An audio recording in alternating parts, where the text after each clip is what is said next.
Shalom Bapak dan Ibu yang terkasih. Apa kabar Bapak dan Ibu? Juga Bapak Ibu yang ada di rumah. Kami berdoa Bapak dan Ibu semua dalam kondisi yang baik, yang sehat. Semua di dalam perlindungan Tuhan. Kita bersyukur kalau pada saat ini ada kesempatan bagi saya dan saudara untuk kembali ada di dalam rumah Tuhan. Mari kita bersatu di dalam doa. Terima kasih Bapa untuk kesempatan yang baru bagi kami pada hari ini. Kami boleh kembali datang untuk ada di dalam rumah-Mu.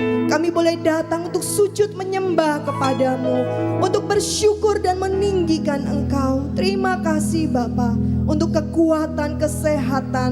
Kalau kami boleh ada sampai pada hari ini semua karena kemurahan Tuhan, karena kesetiaan-Mu di dalam kehidupan kami. Terima kasih Bapa.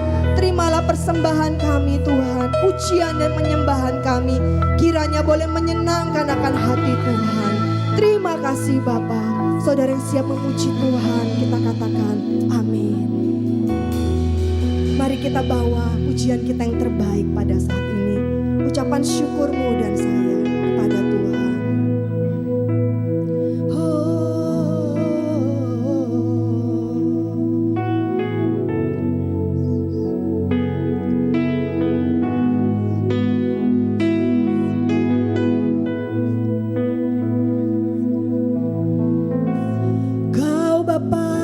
Setia, tak pernah sedetik Kau tinggalkan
dalam kehidupan setiap kami Tuhan.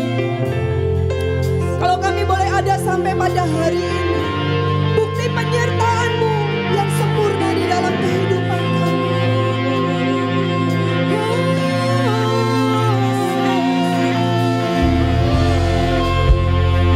Kami naikkan syukur kami Tuhan. Kami naikkan sembah kami. Haleluya.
Bersyukur kepadamu Tuhan. Terima kasih. Mari saudara di dalam hadirat Tuhan kita bangkit berdiri. Engkau baik Tuhan. Katakan kepada Yesus, Engkau baik Tuhan. Engkau sangat baik. Sepanjang tahun ini Engkau telah menolong kami. Sepanjang tahun ini Engkau telah menyertai kami. Melewati pergumulan hidup kami, melalui segala gelombang. Nyata Tuhan, kalau kami ada pada hari ini, karena Engkau tidak pernah berhenti berurusan dengan setiap kami. Saudara, Engkau adalah orang yang dikasihi oleh Tuhan. Rencana Allah tidak pernah gagal di dalam kehidupanmu. Mari kita naikkan syukur kita. Tak pernah berakhir Tuhan kasih setiamu dalam hidup kami. Selalu nyata tiap-tiap hari penyertaanmu dalam kehidupan kami. Terima kasih Yesus. Terima kasih Yesus. Terima kasih Yesus.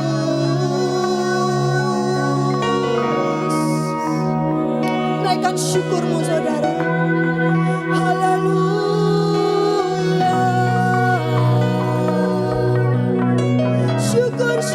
Syukur bagimu.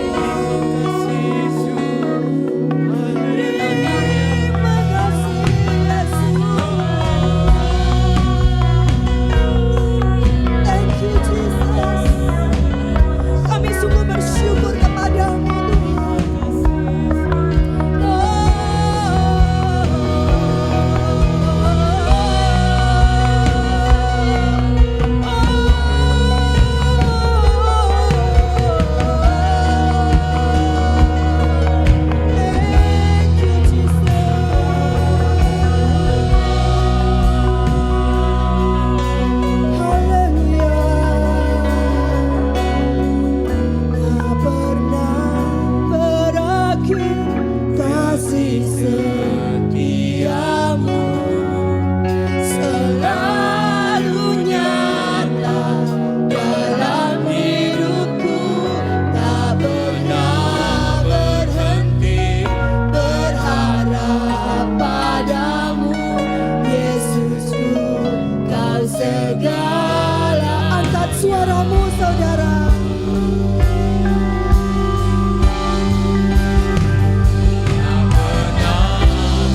selama kami masih bernafas, selama kami masih ada, kami rindu memuji-muji Engkau. Engkau layak terima segala pujian kami. Saudara yang siap memuji Tuhan lebih lagi, bersama-sama kita katakan amin.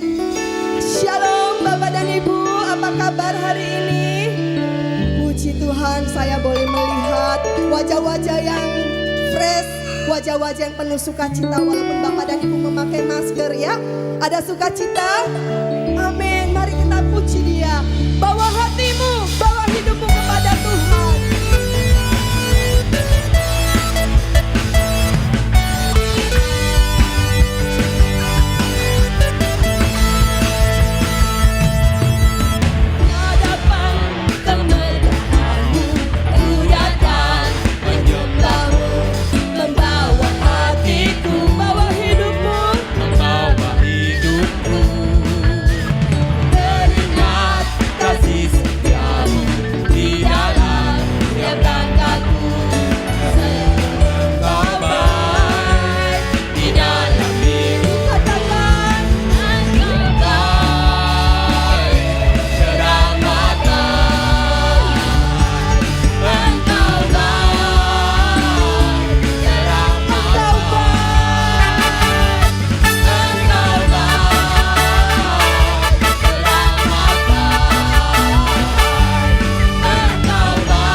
kasih Bapa.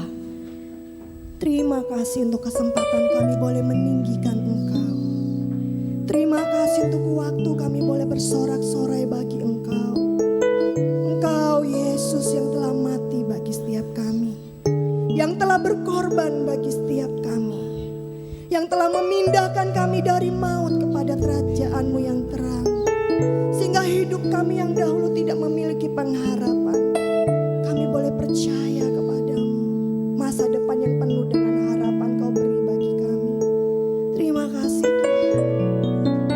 Kami buka hati kami bagi firman-Mu Tuhan pada saat ini, menjadi tanah yang subur ditaburi firman Tuhan. Thank you Jesus.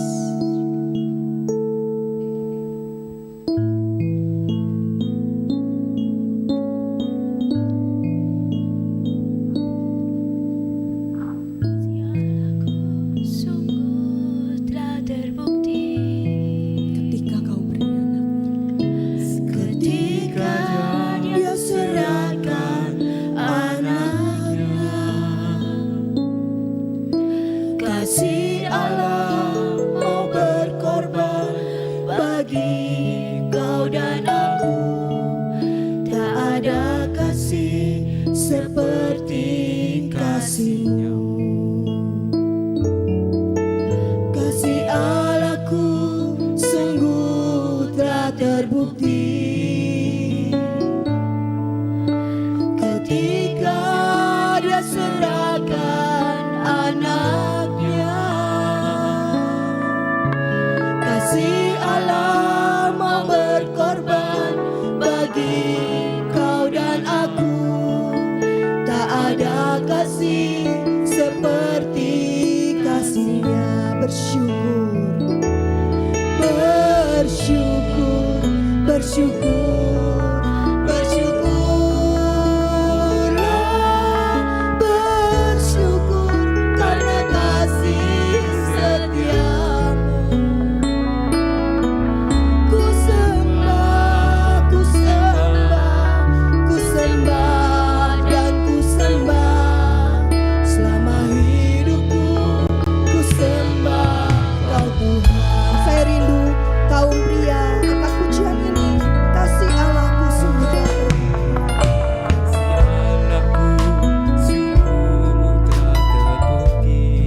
Terima kasih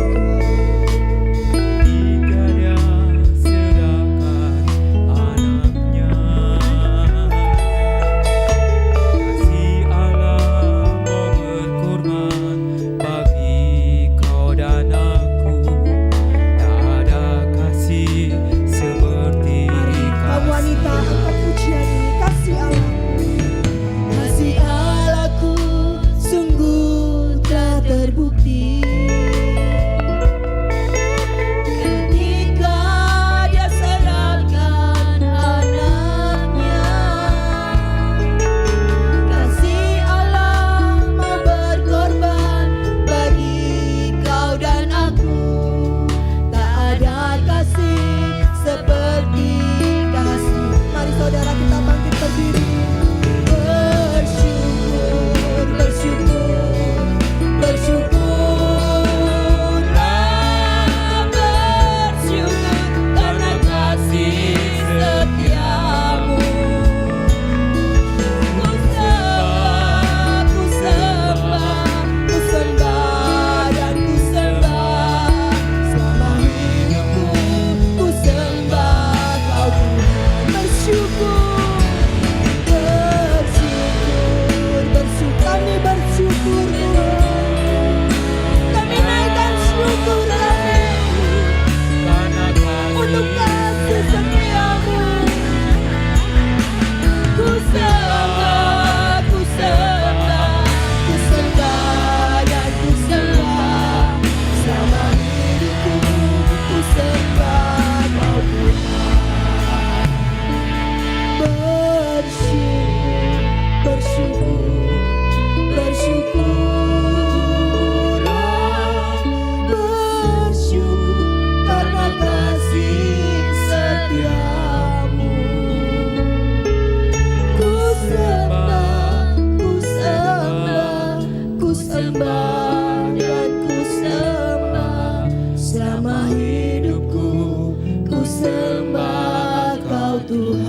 musik saja, kita ambil waktu menyembah Tuhan. Ora shikira ya la ya la ya la ya la.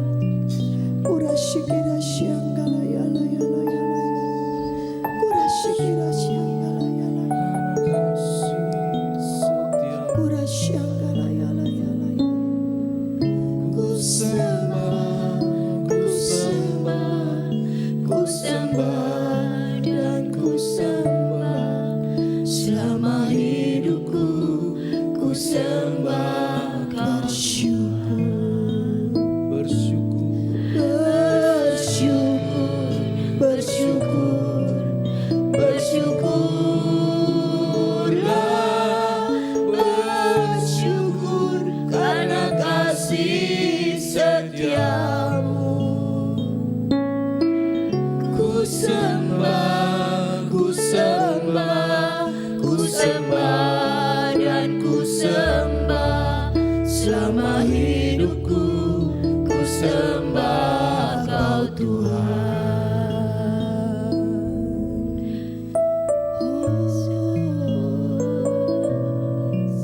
Kira shikira shianga la ya la ya la shianga. Kami datang Tuhan, Sikira ya la ya la ya la. kami tersungkur di bawah kaki-Mu. Kalau kami masih ada sampai hari ini, itu bukan karena kuat dan gagah kami, tetapi semua karena kasih dan anugerah-Mu Tuhan. Kalau kami masih boleh beribadah saat ini, itu membuktikan bahwa kasih-Mu sungguh sempurna buat setiap kami. Tuhan, terima kasih betapa panjang dan lebar kasih-Mu Tuhan buat setiap kami. Allah Roh Kudus, Engkau yang terus beracara di tengah-tengah kami. Dan kami rindu pada siang hari ini, kami boleh menikmati kembali kasih-Mu Tuhan. Terima kasih Bapa, terima kasih Tuhan Yesus, terima kasih Allah Roh Kudus. Kami mengasihi Engkau Tuhan. Mari Tuhan, Engkau yang berbicara, Engkau yang menyampaikan isi pesan-Mu melalui hamba-Mu. Urapi setiap kami yang mendengar. Terpujilah nama-Mu Tuhan. Hanya di dalam nama Tuhan Yesus yang siap untuk menerima berkat firman Tuhan, mari kita katakan amin. Ya. Shalom semuanya Bapak Ibu yang terkasih. Saya juga ingin menyapa bagi saudara yang menyaksikan lewat live streaming. Saudara, kita belajar kembali sebuah tema yang luar biasa. Di situ dikatakan we live by faith, hope and love. Ya, kita hidup dengan iman, harap dan kasih. Saudara, saya membuat dalam bentuk PowerPoint supaya saudara juga bisa mengikuti apa yang akan saya bagikan pada siang hari ini. Saudara, iman, harap dan kasih itu adalah merupakan suatu dasar kehidupan bagi orang percaya. Kalau saudara hidup tanpa iman, harap dan kasih, saya rasa saudara pasti nggak akan ada di sini, betul ya saudara ya. Tetapi semua karena anugerah Tuhan, saudara dan saya, kita masih ada saat ini dan kita masih boleh beribadah. Itu bukti bahwa Tuhan sungguh sangat mengasihi saudara dan saya. Ya, di sini firman Tuhan menjelaskan, Alkitab menjelaskan tentang iman. Saya menguraikan ada 6 poin. Yang pertama, melalui iman saudara dan saya diselamatkan. Jadi iman itu sangat penting saudara.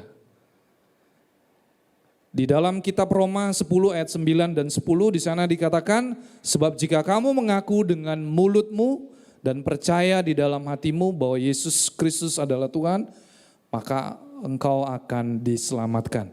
Jadi ada unsur percaya saudara ya. Iman berbicara tentang percaya. Saudara, ketika saudara percaya, saudara diselamatkan. Mungkin kalau ada di sini yang masih ragu-ragu, saya mau berkata buat saudara, milikilah iman percaya kepada Yesus. Karena hanya melalui Yesus, saudara dan saya, kita diselamatkan. Yang kedua saudara, melalui iman, maka saya percaya setiap jawaban atas doa-doa saudara.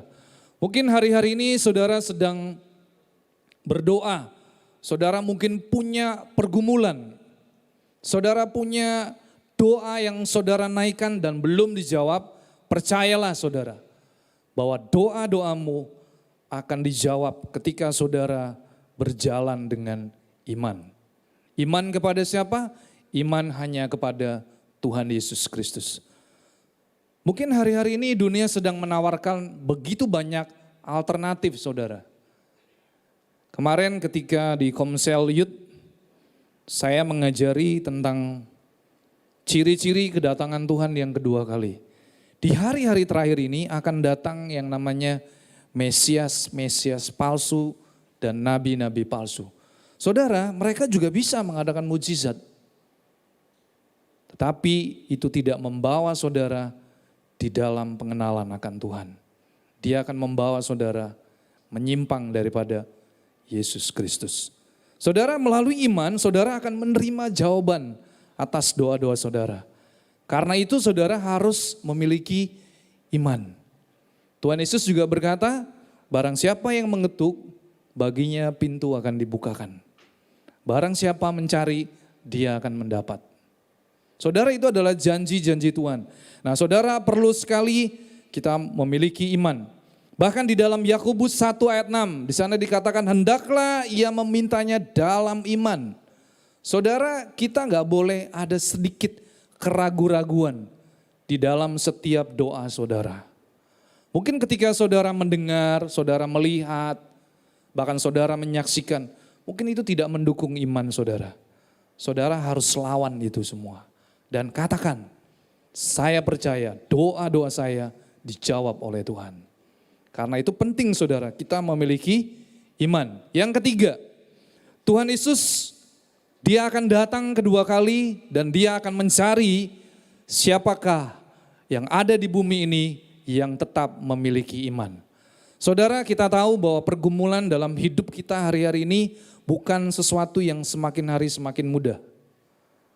Saya percaya saudara, bukan hanya orang Kristen, semua di dunia ini sedang mengalami yang namanya goncangan dalam hidupnya.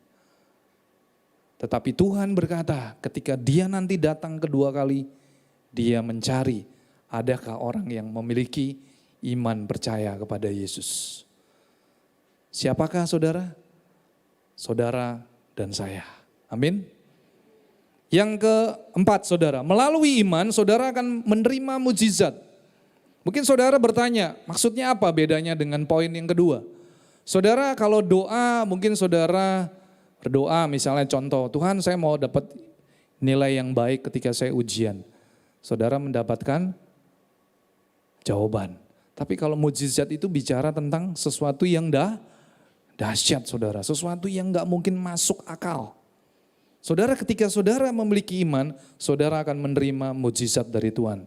Contoh saudara, di dalam Matius 9 ayat 22, di sana ada seorang ibu, ya, bahkan juga di Alkitab menulis ada seorang yang sakit pendarahan, dia berkata asalku jamah saja ujung jubah Yesus, maka aku akan sembuh. Saudara ketika perempuan yang sakit pendarahan selama 12 tahun dan dia sudah pergi ke berbagai tabib dan kondisi dia bukan semakin lebih baik saudara. Tetapi Alkitab mencatat dia sudah menghabiskan begitu banyak uang. Tetapi ketika dia percaya, dia berkata asalku jamah saja ujung jubah Yesus, maka aku sembuh. Saudara Alkitab mencatat perempuan yang sakit pendarahan ini mengalami mujizat Tuhan ketika dia percaya. Yang kelima, saudara, Tuhan Yesus sendiri juga berkata bahwa siapakah yang mengalahkan dunia selain daripada dia yang percaya bahwa Yesus adalah anak Allah. Saudara, ketika saudara menaruh iman dan percaya kepada Yesus, saudara adalah umat pemenang. Berikan tepuk tangan buat Tuhan Yesus. Itu adalah janji Tuhan, saudara. Saya mau berkata bahwa ketika saudara memiliki iman kepada Tuhan Yesus, saudara bukan umat yang kalah, saudara bukan pecundang, saudara bukan loser, tetapi saudara adalah seorang the winner. Saudara saya mau berkata itu adalah perkataan Rasul Yohanes. Rasul Yohanes ini adalah murid Tuhan Yesus, 12 murid, dan dia sudah melihat ketika dia berjalan mengikut kehidupan bersama dengan Tuhan Yesus, akhirnya dia menulis, siapakah yang mengalahkan dunia? Yaitu mereka yang memiliki iman kepada Tuhan Yesus Kristus. Saudara, yang keenam, di dalam Ibrani 11 ayat 6, di sana dikatakan tanpa iman kita tidak akan pernah mungkin berkenan kepada Tuhan. Saudara, kita harus memiliki iman di dalam hidup ini. Ini ada 6 poin saudara, sebenarnya masih banyak, tapi saya ambil intisarinya ada 6 poin di mana saya mau katakan betapa pentingnya saudara dan saya, kita harus memiliki iman kepada Tuhan Yesus. Saudara, iman juga harus bertumbuh. Slide selanjutnya. Saudara, kenapa iman harus bertumbuh? Karena apa saudara? Karena nanti saya akan membawa saudara bahwa kita akan mengalami dimensi iman dalam hidupmu. Saudara, di situ dikatakan ketika saudara mengalami pertumbuhan di dalam iman, saudara akan menjadi pribadi yang kuat. Saudara tidak akan pernah mudah goyah. Bahkan saudara tidak akan pernah mau meninggalkan Tuhan. Firman Tuhan berkata, jadi iman timbul dari pendengaran akan firman Tuhan. Jadi saudara, betapa pentingnya saudara perlu menyediakan waktu setiap hari supaya firman Tuhan itu saudara perdengarkan. Dengan cara apa saudara? Saudara baca Alkitab, saudara memperkatakan dengan suara yang keras supaya telinga saudara mendengar. Dan saya percaya firman saudara yang saudara dengar itu adalah firman yang hidup. Dan itu sanggup membuat iman saudara bertumbuh. Jadi betapa pentingnya saudara ketika saudara membaca dengan suara yang keras. Jangan dengan suara yang sayup-sayup saudara. Bahkan sampai tertidur. Itu sangat menyedihkan saudara. Yang kedua, iman bertumbuh oleh pengujian. Saudara, kalau saya percaya tidak ada seorang pun yang senang diuji. Terus terang saudara, ketika saya menjadi mahasiswa, baik ketika saya mengambil jurusan ekonomi akuntansi, bahkan ketika saya juga kuliah di teologi, saudara, yang namanya ujian itu membuat saya sedikit takut juga saudara. Jujur ya saudara ya, walaupun saya sudah siap, saya sudah mempersiapkan diri, saya rada takut saudara. Takutnya apa? Saya nggak bisa menjawab soal dengan baik dan benar saudara. Saudara, ternyata di dalam kehidupan saudara, ketika saudara mengiring Tuhan, saudara harus mengalami pengujian. Oleh karena itu makanya saudara hari-hari ini saudara harus belajar firman Tuhan. Supaya apa? Ketika saudara mengalami pengujian, saudara menjadi orang yang berkualitas. Saudara, di situ katakan di dalam kitab Daniel saudara ya, kita lihat di sana di Daniel 3 ada yang namanya Hananya, Misael dan Azaria. Itu adalah teman daripada Daniel, sahabat karib saudara. Beliau adalah orang yang akhirnya dipilih oleh Raja Nebukadnezar untuk menjadi pemimpin bersama dengan Daniel. Tetapi saudara, ketika mereka bekerja di dalam pemerintahan Raja Nebukadnezar, dia harus mengalami pengujian di dalam iman ketika dia bekerja. Dan saudara, pengujiannya ini bukan sesuatu yang mudah saudara. Tapi itu harus mempertaruhkan nyawanya sendiri. Sehingga dia berkata, ya Tuhanku, jikalau Allahku tidak melepaskan aku, sekali-kali aku tidak akan pernah menyembah dewa patung Raja Nebukadnezar. Saudara, saya percaya kenapa Azaria, Misael dan Hananya, dia berani punya statement seperti itu. Karena dia mengalami pertumbuhan di dalam imannya. Dia yakin sekali saudara. Bahkan dia berkata kalau sekalipun Tuhan tidak melepaskan mereka saudara dari dapur perapian, mereka tidak akan sekali-kali meninggalkan iman percayanya. Saudara, hari-hari ini saudara dan saya kita perlu bertumbuh di dalam iman. Supaya saudara ketika ada pengujian, saudara mampu naik ke level yang lebih tinggi lagi. Yang ketiga, saudara, iman bertumbuh di dalam pencobaan. Bedanya pengujian dengan pencobaan adalah kalau saudara diuji, saudara akan naik. kelas. Tetapi pencobaan tujuannya adalah iblis ingin menjatuhkan saudara. Saudara, kenapa kok kita bisa mengalami pencobaan? Mungkin ada kesalahan kita, saudara. Contoh ya, saya memberikan contoh. Jika saudara hanya mampu membeli peralatan elektronik dengan nilai 1 juta, saudara jangan paksakan beli yang 10 juta. Nanti saudara akan mengalami pencobaan. Paham maksud saya, saudara? Demikian juga dengan perjalanan iman saudara. Wah, mentang-mentang saya anak Tuhan, wah saya beli barang yang harganya 100 juta. Biar kelihatan keren, saudara ya. Biar tetangga saya langsung, mengalihkan pandangannya. Atau contoh saudara beli mobil ya, yang harganya 500 juta. Padahal saudara mampunya cuma beli 200 juta. Akhirnya saudara pusing sendiri. Dan akhirnya saudara bilang, wah Tuhan tidak menolong saya. Saudara, saya mau berkata, Tuhan tidak pernah dicobai. Allah tidak pernah mencobai siapapun. Tapi pencobaan itu datang karena kesalahan saudara dan saya. Nah, hari ini saya mau berkata, ketika saudara mengalami pencobaan pun, saudara jangan biarkan imanmu gugur. Jangan biarkan imanmu kandas, saudara ya. Karena pencobaan selalu datang dari iblis untuk menipu, bahkan ujung-ujungnya dia ingin membinasakan manusia. Yang keempat, saudara, iman bertumbuh dalam penganiayaan dan penderitaan. Jadi saya mau katakan, saudara mengalami pengujian, saudara mengalami pencobaan, dan saudara akan mengalami penganiayaan dan penderitaan. Itu satu paket, saudara. Karena tanpa itu semua, iman saudara tidak akan bertumbuh. Yang keempat tadi sudah, yang kelima saudara. Iman bertumbuh dalam kehidupan padang gurun. Maksudnya apa saudara? Saudara, kita bisa melihat contoh di dalam Alkitab. Musa hidupnya selama 120 tahun. Dan selama 120 tahun itu dia dibagi 3 tahap. Yang pertama, 40 tahun pertama Musa hidup di Mesir. Dia menikmati segala kemewahan karena dia menjadi anak daripada putri Firaun. Tetapi ketika dia melihat orang Israel ditindas oleh bangsa Mesir, Musa tergugah hatinya, saudara.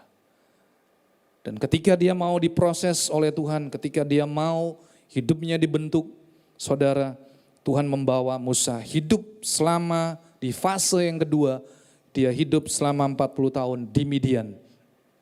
Dia melihat, saudara, begitu beratnya perjuangan bangsa Israel ketika mereka ada di bawah perbudakan bangsa Mesir. Yang terakhir, ketika saudara kita melihat ketika Musa hidup di 40 tahun di padang gurun, Tuhan sudah mempersiapkan Musa menjadi seorang pemimpin untuk membawa bangsa Israel keluar dari perbudakan. Saudara, tidak ada yang instan ternyata saudara di dalam kehidupan seorang anak manusia. Bahkan seorang pemimpin di dunia pun, saudara, semua pasti akan mengalami yang namanya pengujian. Lanjut saudara. Yang keenam, iman bertumbuh karena dipraktekkan. Saudara, di dalam surat Yakobus 2 ayat 17 di sana dikatakan bahwa iman tanpa perbuatan pada hakikatnya adalah mati. Saudara, sama seperti saya. Sebagai contoh, saya akan memberikan sebuah uraian supaya saudara menangkap. Ketika saya membuka usaha pekerjaan saya, di situ Tuhan akan memberkati pekerjaan saya. Tetapi ketika saya duduk diam di rumah, saya cuma bilang, oh saya percaya saya diberkati. Tapi ketika saya tidak membuka tempat usaha di mana saya bekerja, ya Tuhan gak bisa memberkati saudara. Jadi saudara harus punya iman dan tindakan yang bersamaan saudara. Supaya imanmu menjadi kenyataan. Yang ketujuh saudara, iman bertumbuh dengan persoalan. Siapa di sini yang tidak punya persoalan? Mungkin bisa angkat tangan. Saudara, kita semua punya persoalan, betul ya? Tapi percayalah bahwa Tuhan selalu menyediakan jalan keluar. Sekalipun mungkin saudara mengalami yang namanya kemalangan. Di dalam kitab Mazmur 34 ayat 20 di sana dikatakan kemalangan orang benar banyak, tetapi Tuhan melepaskannya. Itu adalah janji Tuhan, saudara. Jadi saudara jangan bilang sama Tuhan, Tuhan singkirkan persoalan ini dari hidup saya. Tidak bisa saudara. Justru biarkan persoalan itu ada di dalam hidupmu, saudara harus berpegang teguh kepada Tuhan Yesus. Selanjutnya saudara, ketika saudara bertumbuh dalam iman, saudara akan mengalami yang namanya dimensi iman. Ada 3 hal saudara. Dimensi yang pertama adalah ketika saudara bertobat dan percaya kepada Tuhan Yesus. Saudara pada waktu itu menjadi bayi-bayi rohani. Saudara perlu susu, yaitu firman Tuhan. Dan kadar firman Tuhannya adalah firman yang masih lembut saudara. Enggak ada seorang bayi yang tiba-tiba bisa makan yang keras saudara. Enggak ada ya. Tetapi bayi rohani dia perlu susu yang murni, susu yang lembut saudara. Yang kedua saudara, ketika saudara bertumbuh dalam iman, saudara akan memiliki kesediaan. Saudara bersedia untuk berusaha mengenal pribadi Allah. Bahkan saudara mau mencari kehendak Tuhan. Apa Tuhan kehendakmu dalam hidup saya? Saya seringkali bertanya-tanya saudara dalam hidup saya. Apa sih kehendak Tuhan bagi hidup saya? Saya percaya di sini saudara sebagai orang tua, saudara pasti punya kerinduan di dalam kehidupan setiap anak-anakmu. Betul ya? Demikian juga saudara, Bapa di surga pun punya kerinduan yang ingin anak-anaknya itu bisa mengambil bagian dalam kerinduan Bapa di surga. Yang pasti saudara, Tuhan mau supaya saudara menjadi serupa dengan Kristus karena Dia adalah Bapa kita. Yang terakhir saudara, ketika saudara terus bertumbuh dalam iman, saudara akan menjadi calon mempelai Kristus. Saudara bertumbuh dan saudara akan terus saudara punya kerinduan di mana saudara akan menjadi calon mempelai Kristus. Itu adalah perjalanan kehidupan iman orang yang bertumbuh saudara. Jadi imannya tidak stagnan, dia terus menerus bertumbuh. Sehingga kalau ada saudara yang hari-hari ini masih tersinggung, saudara yang gampang sakit hati, mungkin saudara yang gampang menaruh dendam, kekecewaan yang mendalam. Saya mau berkata saudara, hati-hati saudara. Berarti saudara belum bertumbuh. Bukan berarti saya mengizinkan saudara untuk menyakiti saudara kita. Tidak saudara. Tetapi mungkin kalau ada perkataan dari orang yang terdekat menyakiti hati saudara, saudara ambil yang positifnya. Karena kalau ketika saudara mendengar dengan konsep yang negatif, saudara pasti akan mudah tersinggung. Saya seringkali menegur kedua anak saya dengan cukup keras saudara. Karena apa? Karena saya mau kedua anak saya ini menjadi pribadi yang rajin. Rajin berdoa, rajin bekerja, rajin belajar. Ya, belajar itu banyak hal saudara, bisa belajar musik, ya, bisa belajar banyak hal saudara. Saudara, Tuhan memberi kesempatan supaya saudara bertumbuh. Lanjut saudara, tentang pengharapan. Saudara bicara pengharapan, pengharapan itu adalah berkenaan dengan masa depan. Ya. Jadi saudara, saya percaya di tahun depan saudara semua pasti berharap hidupmu jauh lebih baik. Amin. Mungkin saudara berkata, iya hari-hari ini masih masa-masa yang sulit.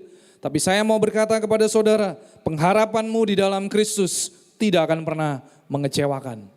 Karena itu firman Tuhan berkata, bersukacitalah dalam pengharapan. Saudara, pengharapan itu berbicara sesuatu yang akan terjadi di waktu yang akan datang. Sehingga saudara berharap. Yang kedua, dasar pengharapan saudara dan saya adalah Yesus Kristus. Jadi saudara, dasar pengharapan saudara dan saya adalah Tuhan Yesus Kristus. Yang ketiga, saudara di dalam Ibrani 6 ayat 19 dan 20. Mari kita buka. Ibrani 6 maksud saya.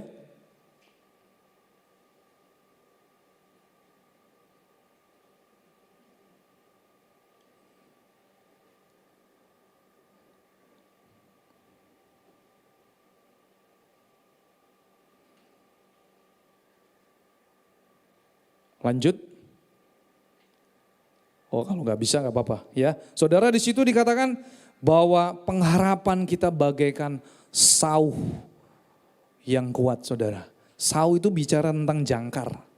Jadi ketika iman saudara, ketika saudara memiliki pengharapan di dalam Kristus, pengharapan saudara itu bagaikan jangkar. Sehingga itu tidak akan mudah goyah. Makanya kalau ada orang-orang Kristen yang hari-hari ini goyah, iman dan pengharapannya, saya meragukan saudara. Berarti dia tidak bertumbuh di dalam pengenalan akan Tuhan. Yang keempat, saudara dan saya kita akan menerima mahkota. Alkitab mencatat saudara dan saya akan menerima mahkota kebenaran, saudara akan menerima mahkota kemuliaan, dan saudara akan menerima mahkota kehidupan. Itu pengharapan saudara dan saya. Jadi pengharapan itu bukan hanya hidup di dunia, saudara. Saudara mungkin berkata, saya tahun depan mau jauh lebih baik.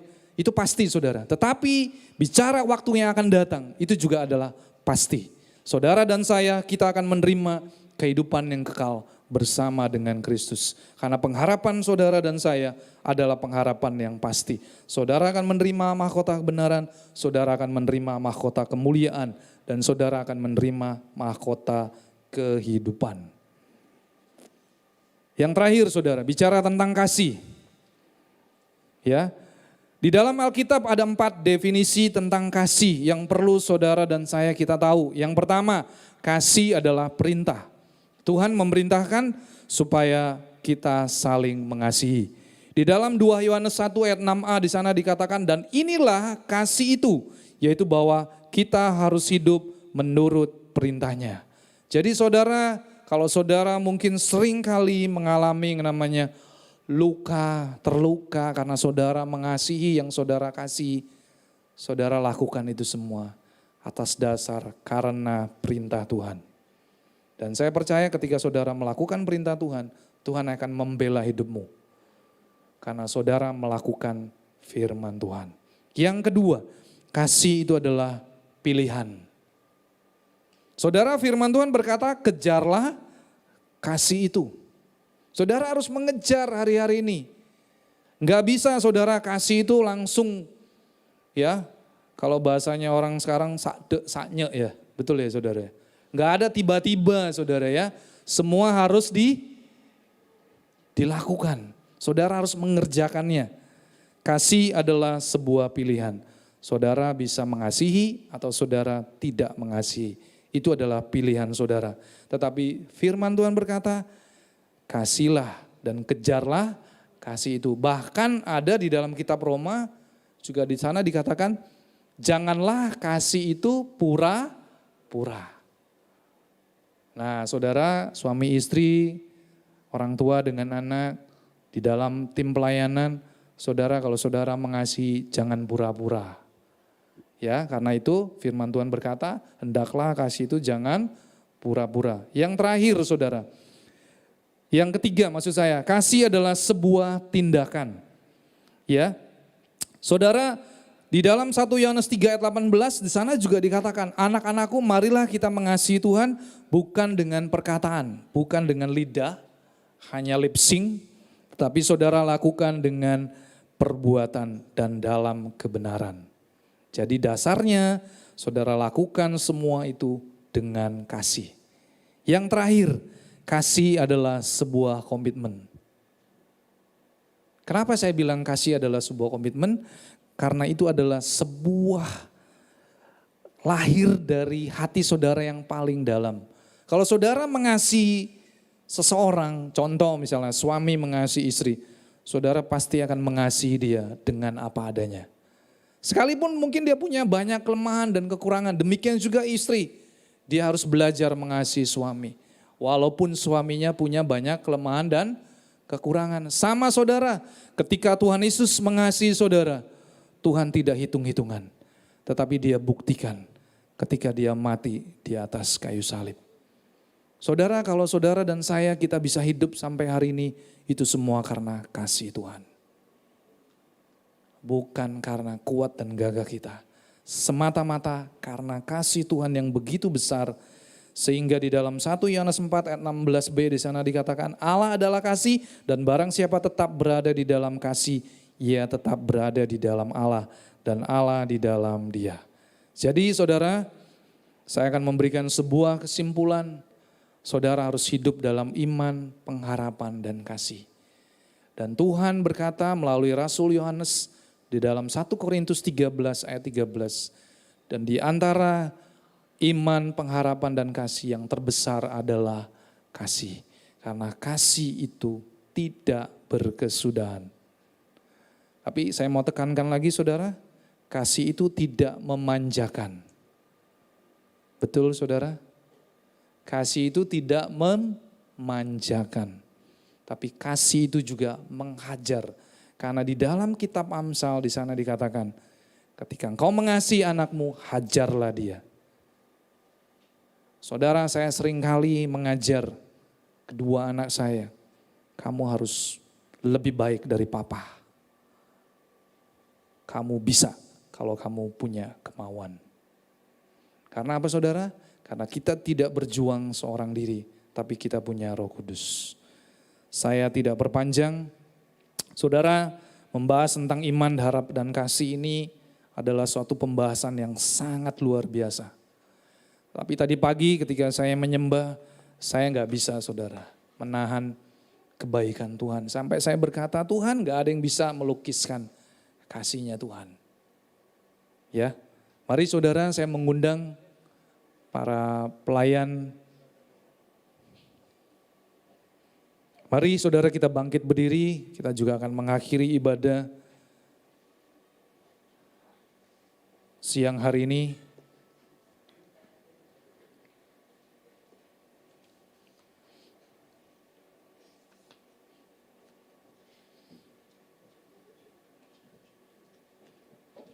Kita kembali menyanyikan lagu ini. Kasih Allahku sungguh telah terbukti.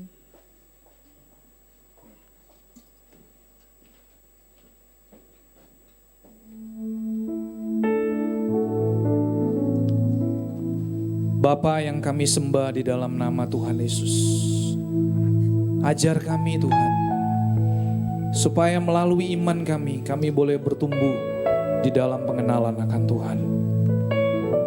Dan pengharapan kami pun kepadamu tidak akan pernah digoyahkan. Dan kasih kami adalah sebuah komitmen bahwa kami akan mengasihi Engkau. Apapun yang terjadi dalam hidup kami tetap akan mengasihi Tuhan. Terima kasih Bapa, hamba-Mu terbatas untuk menyampaikan apa yang menjadi isi hati-Mu buat setiap kami. Tetapi biarlah jemaat-Mu yang mendengar firman Tuhan pada siang hari ini, bawa kami untuk kami bertumbuh menjadi jemaat yang dewasa, yang siap Tuhan. Ketika Tuhan Yesus datang kedua kali, kami tetap memiliki iman percaya kepadamu. Kasih Allahku sungguh telah terbukti. Yes. Ketika Dia serahkan anaknya, kasih Allah mau berkorban bagi kau dan aku.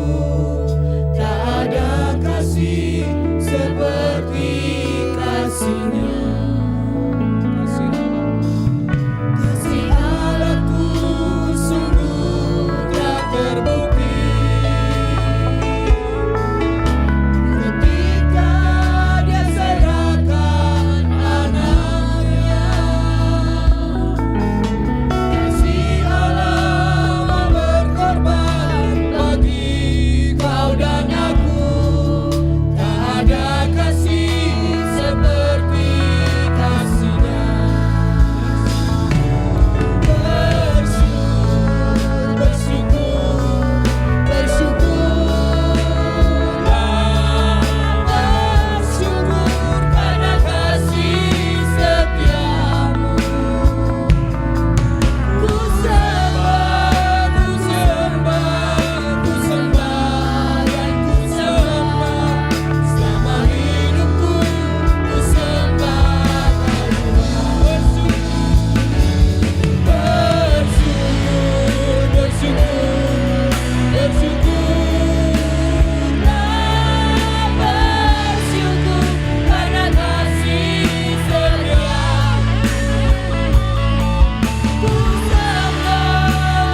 Inilah doa kami di hadapan-Mu pada siang hari ini Tuhan.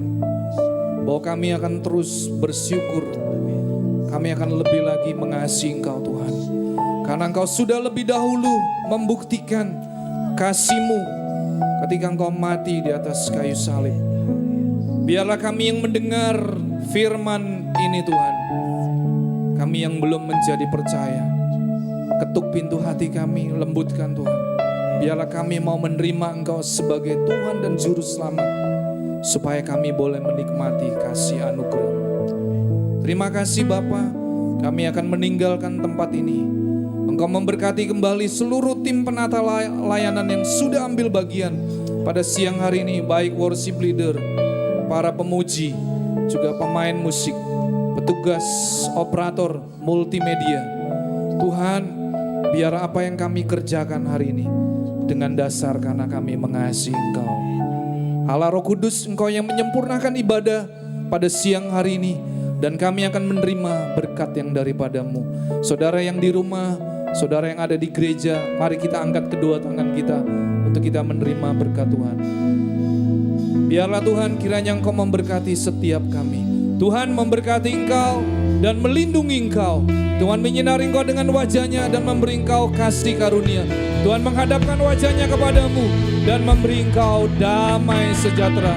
Pulanglah dan terimalah berkat ini dalam nama Allah Bapa, Putra dan Roh Kudus, yaitu di dalam satu nama, dalam nama Tuhan Yesus Kristus. Yang sudah menerima berkat Tuhan, mari kita katakan amin. Tuhan Yesus memberkati kita semua.